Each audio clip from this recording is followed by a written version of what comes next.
Наступствы циклону Даниэла покинули минулой ночью без электрозабеспячения 14 населенных пунктов Ганцевицкого района. На линии неподалеку от вёски Малые Круговичи працуют две ремонтные бригады. Ночью под тяжером снегу галины древ упали на электропроводы. Сейчас производятся ремонтные работы по восстановлению данной линии. И здесь идет обрезка веток, и у нас имеется несколько обрывов проводов. Где-то в течение часа-полтора где-то будет восстановлено и будет подано напряжение по нормальной схеме. Жыхар вёски Малые Круговичи Миколай Лойко говорит, такое здараецца даволі рэдка. За гэтую зиму першы раз.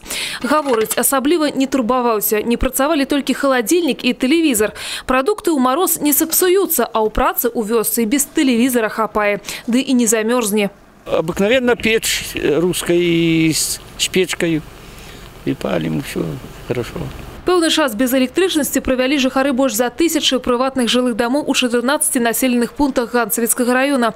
Не было и электразабеспячэння на 5 молочно-товарных фермах. Над ликвидацией наступстваў циклону с 5 гадзін раніцы працавалі 4 бригады районных электросеток. Ирина Никитина, Ольга Гутовская, Юрий Титов, телерадиокомпания «Брест», Ганцевицкий район.